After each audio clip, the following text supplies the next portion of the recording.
Hello everyone, welcome to our channel. Today, we're going to address a topic that touches all of our lives, politics in the light of the Bible. But before we dive in, don't forget to subscribe to the channel and hit the bell icon so you won't miss any content. Let's explore together what Jesus taught us about government and authority. Let's start with a fundamental question. What does the Bible really say about politics? For many, politics is seen as something negative, filled with corruption and intrigue.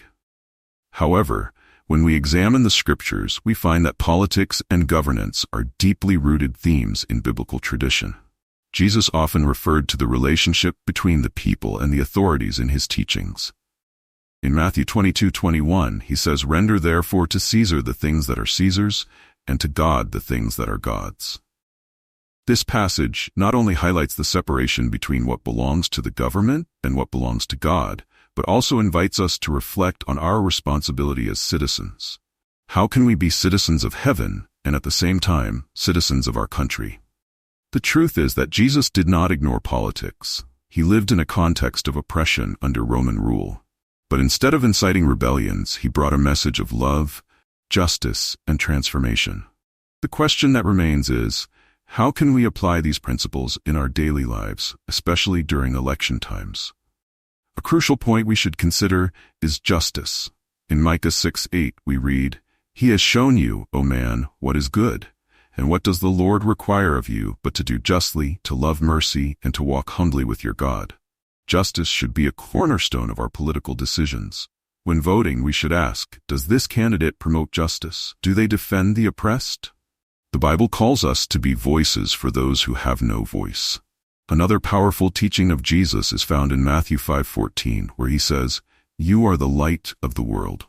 This reminds us that we should be examples of integrity and ethics in every area of our lives, including politics. It is our responsibility to shine Christ's light wherever we are, and this includes our role as citizens. How can we be this light in our communities and in the electoral process? Moreover, it's important to remember that politics is not just about who is in power, but how God's principles should shape our view of leadership. In Mark 10:42-45, Jesus redefines the concept of leadership by saying, "Whoever wants to become great among you must be your servant." This vision challenges us to seek leaders who serve the people, who do not seek power for power's sake, but who genuinely care for the well-being of society. As we delve deeper, we must also consider the impact of our participation in politics on the broader community. When we engage in political discourse, we should do so with humility and grace, recognizing that every person is made in the image of God. This means listening to differing opinions and striving for unity rather than division. The Apostle Paul encourages us in Ephesians 4:2-3 to be completely humble and gentle, be patient, bearing with one another in love. Make every effort to keep the unity of the Spirit through the bond of peace. How can we embody this call in our discussions about politics? Additionally, we should reflect on the idea of stewardship in the political realm. As Christians, we are called to be good stewards of the resources and opportunities God has given us.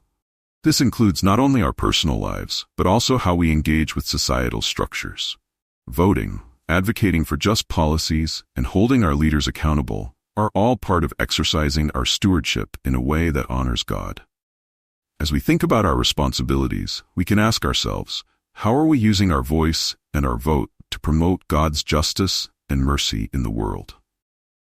Now let's take a moment to reflect. Think about this. Have you been praying for the authorities in your city? Paul instructs us in 1 Timothy 2:1-2 to pray for all who are in positions of authority, so that we may live a peaceful and quiet life.